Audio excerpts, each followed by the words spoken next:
I think it was that second push. Uh-oh. Look at this. Look at this. Uh-oh. A link short. Oh, my goodness.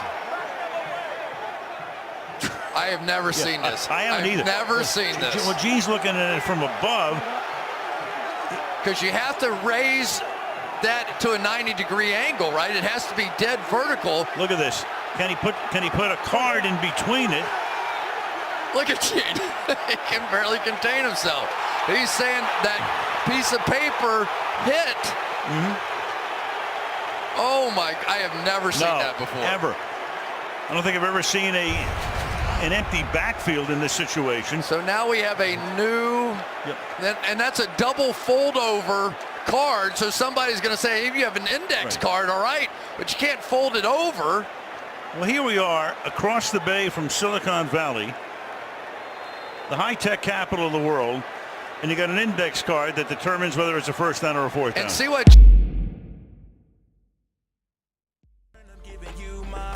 Stop, listen, I'm ready. Lights is on, I'ma play my part. You gotta believe you can. What's going on, everybody? Hope you're having a fantastic day. I am Steve, my co-host Quan. What's going on? We are the Info Junkies, and this is Sports Talk, where we talk about all things sports. A lot of crazy stuff happened on Sunday. Yes. A lot of craziness happened. A lot of it. I mean, the Redskins finally won when it doesn't matter anymore. Yeah, who cares? Next game. I think what was the biggest two controversies, I know one of them was the Patriots-Pittsburgh game. That was probably the biggest controversy of the day. Yeah, Patriots won 27-24. Close game. I watched the whole thing. Insane game. Insane. If you missed it, I mean, oh my gosh, that was insane. Yeah, it was. It was crazy.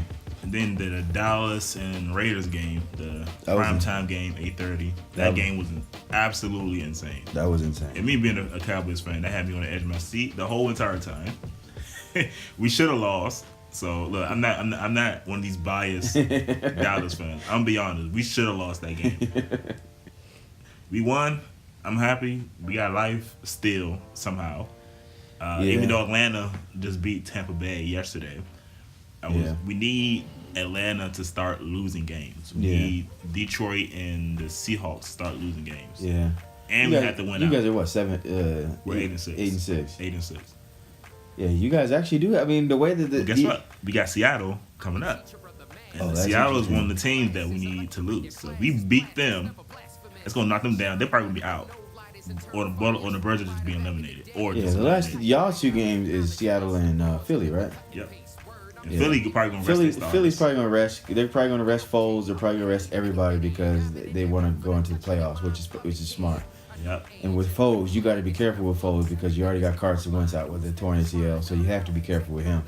Yep. Because Foles, it's like I told. I can't remember who I was talking to. I was talking to somebody, and they were talking about how it's all over for Philly. I was like, well, no, it's not quite over for Philly yet because I didn't know they had Nick Foles back, and Nick Foles took him to the playoffs beforehand. They were 10-6 or something. They were 10-6. Took him. I mean, I think they lost to the Saints. And, the Saints crushed him a little bit in the playoffs, but he has playoff experience. He did take his team, the Philly, to a playoff berth.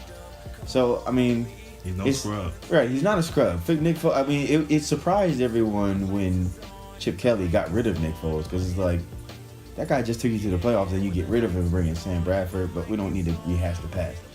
But yeah, they're probably. That's why Chip Kelly is coaching college. Yeah, that's why Chip Kelly's gone. He's not in the NFL anymore because he clearly does not know how to run an NFL team. But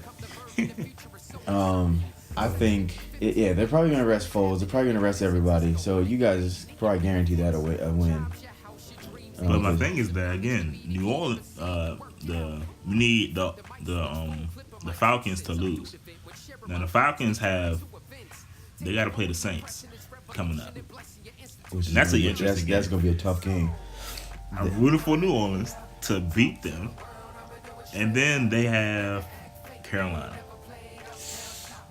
So two Atlanta back to back for them. Atlanta can very well lose both of those games. They can. And we can win both of our games and we squeeze in. Especially if you beat Seattle. Yeah. So y'all could definitely have to beat Seattle. now, the chances of making the playoffs are slim because we need help to get in. But our help is some pretty good help. We got New Orleans and Carolina helping us. So I'm fine. Look, if New Orleans show up, and it's gonna be at home. New Orleans gonna be in their stadium, and they're hard to beat in New Orleans. If New Orleans show up and beat Atlanta, we're good. Well, I'm rooting for New Orleans to go anyway, so I mean, I'm with you there. I mean, even if you got, and we got Zeke back. Yeah, you got your boy back, so yes. y'all should. He should have just took the L in the beginning, man. We'd have been had him back, but he kept fighting. Going against Roger Goodell, you know you're gonna lose, so you should have just. You got to just give up the ghost when it comes to fighting Goodell, because Goodell's gonna get his. He's always gonna have the last laugh. Yeah. I think you and I were talking earlier, like, man, the great thing about this NFL, about the playoffs this year for the NFC, you're not going to have anybody with less than 10 wins. You have to have at least 10 wins to squeeze in. Gotta have 10.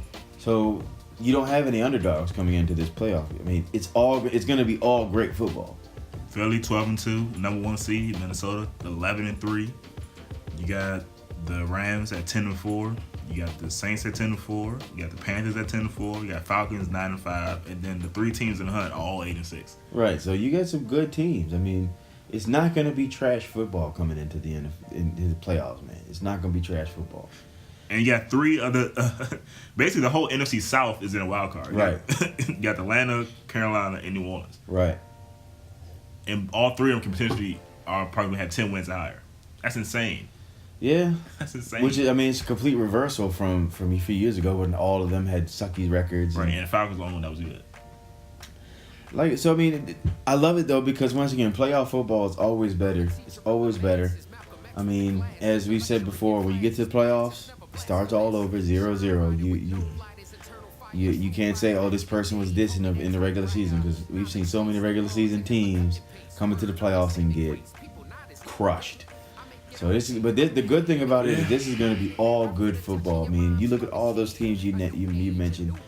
Philly, come on now. Even with Nick Foles, they're still a machine. You know, you look at Minnesota, looking really, really good. You look at New Orleans, my team. You look at the way their team is set up. And the Rams, beautiful. The Rams, they crushed the Rams. I mean, the Rams were a joke last year, and this year they're. I love the Rams. Yeah, I like Sean McVay. I've been a big fan of Sean McVay since he was our offensive coordinator. I like him. They crushed Seattle. It was 34-0 at one point. Yeah. They smashed Seattle. Yeah, they did. They smashed Seattle. They did. I like the way that it's shaping out now. I love the way the NFL's shaping out now. I don't want to bring it up, but all the kneeling and all that kind of stuff seems to have gone away.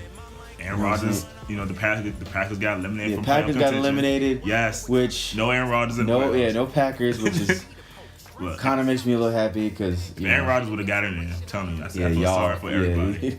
Yeah. But they got eliminated. So as a Cowboys fan, I'm good. I don't got to worry about this dude. Because if they would have squeezed in, I'd have been pissed. Well, if they had squeezed in, the Packers would have been a force to be reckoned with. They would have took somebody with them. Yeah. Yeah. So Packers ain't no one and done. They taking somebody with them. So I'm glad. Yeah, but the NFC, once again, the NFC side is so up in the air. It's not funny. I mean, my team, of course, is New Orleans. I want New Orleans to go to the bowl again. I love Drew Brees. I like that franchise. I like Sean Payton as the head coach. I love the dual wielding running backs that they have, Kamara and Ingram. Dynamic duo. I mean, it's insane what they can do with those two. Their receiving core is good. Their defense is good. Their special teams is good. They have it's like they have no weaknesses. Yeah. Now the AFC is kind of. I won't say it's one-sided, but it's nowhere near as competitive as the NFC. No, I mean my team in the AFC is Jacksonville. I like Jacksonville. I agree. I like that. I love Jackson. I mean, I like how from last year to this year, they've done a complete turnaround. 10-4. 10-4. They clinched the division this past Sunday. Right. They're in the playoffs. They beat the Texans, didn't they? Yeah. Yeah. So I mean, they're in the playoffs since the first time since 2007. Yeah. A decade of not making. Right. Playoffs. Not doing. Yeah. So I mean, I know I have a friend of mine. He's a Jacksonville fan. I was like, man, to me it would be nice to finally have a team that doesn't that isn't Pittsburgh and isn't New England that makes it to the bowl from the AFC side. Yeah, That's why why it's so refreshing. Yeah, Like, oh my God. that's why for me in the AFC side, my team is Jacksonville. I think Jacksonville's a sleeper team. I think they can very well sneak in and do some damage in the playoffs. Yeah, but here's the thing though. Other than New England, Pittsburgh, and Jacksonville, those are the top 3 seeds. Of course, New England number 1, Pittsburgh 2, Jacksonville 3. The 4, 5, and 6 seeds are all 8-6. You got KC, Tennessee, and Buffalo. They're all 8-6. Now, this is the thing that's interesting. Antonio Brown got hurt. Right. He got sent to the hospital. Right.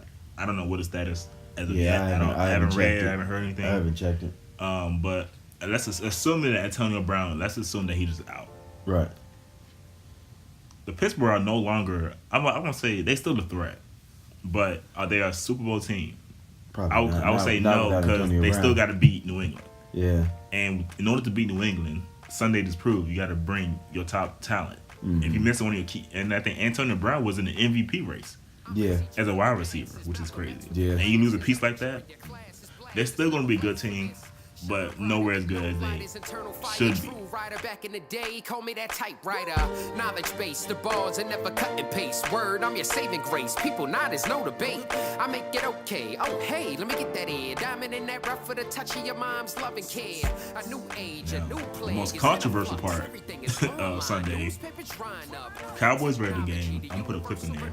It was pivotal point in the game, and I'm pretty sure everybody's seen it by now, but it was a first down. Well, I thought it was a first down, and a referee pulled out an index card. Oh yeah. Double-sided, and he used that to measure the distance between the ball and the hash. Yeah.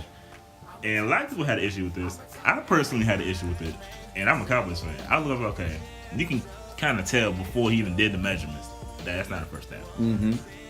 And the person that was holding the mark, he was bending it a little bit. He was leaning back. And you got Jason Garrett and Jack Del Rio saying, keep the thing straight up. You know, if you do an accurate measurement, you got to do it straight up. You can't have the thing leaning to the left, leaning back a little bit. Exactly. And then you had the ref put out a double-sided index card. And then he started laughing. Well, he did like a little smirk. Mm-hmm. And he walked away. I was like, wow. The conspiracy theorists are going to eat that up. Everybody's going to come out. NFL's rigged.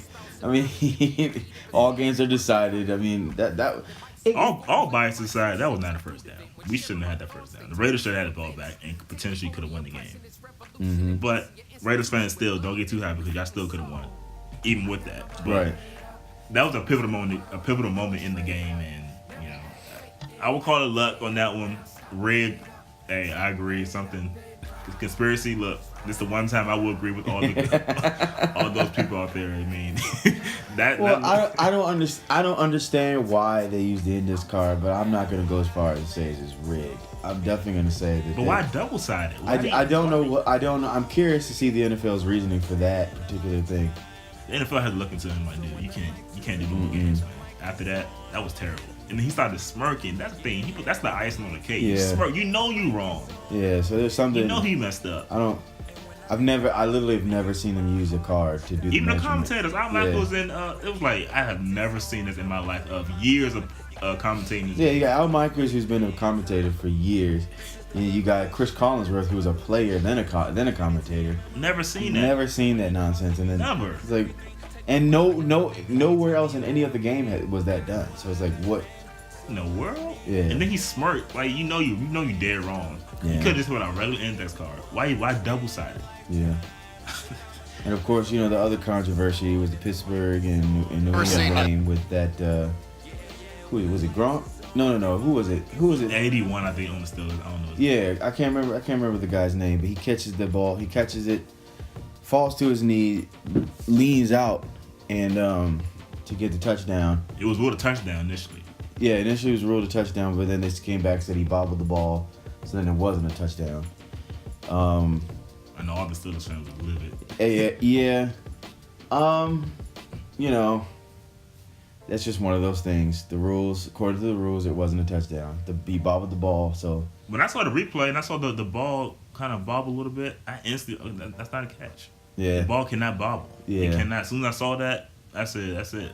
That's not a catch. And a lot of people saying, well, his knee was down, so it doesn't matter anyway. Well, he didn't get touched. If you look at the replay, in slow motion, when his knee touched the ground, he still has not been touched yet. Right. And then he extended, and the ball crossed the line. Right. So people are kind of saying, okay, that touchdown at that point. Right, but he bubbled the ball. But you got to maintain possession. Yeah, you have the to, whole process. Exactly. You have to maintain. Yeah. So I mean, to me, it's not controversial. To me, it's easy. But then, of course, we're not Pittsburgh and New England fans. So I mean, to us, it's like, nah. That's not a catch. It's not a catch, man. And to Pittsburgh fans, the NFL cheated us. I'm pretty sure if that was Des Bryant or somebody, I've been living. Oh, of course. Hey, if that was Josh Doxson or Jordan Reed or Vernon Davis, I'd be all over saying, yeah, that's a catch. That's rigged. But of course, this is a game of biases, and I'm not biased towards Pittsburgh or New England. So people say though, I'm not biased. There's no way. There's a little bit of bias in everything that you say. It has to be. Yeah. Everyone has a bias. Everyone has a bias towards a particular thing. Yeah. I mean, I'm biased towards the Redskins. I'm a humongous Redskins fan. I was raised a Redskins fan, so I'm biased when it comes to the Redskins. So you could say it could look like the Redskins are going to bomb out and have a 4-12 season. I'm still going to say we're going to go 12-4 and go to the bowl. So wow, that's like delusion. No, I mean that's delusion. That's not even that's delusion. That's no, but I mean everyone has a bias. Everyone's biased towards something. Right. Going to religion, politics, sports, whatever it is, you are biased in some way. So to try to say you're not biased, I mean it's okay to be biased. Just be honest about the bias. Right. Don't try to paint yourself as unbiased. Right. That's the only thing. But hey, as always, it's getting more and more interesting. Got 2 more games until the playoffs, and can't wait to see what happens.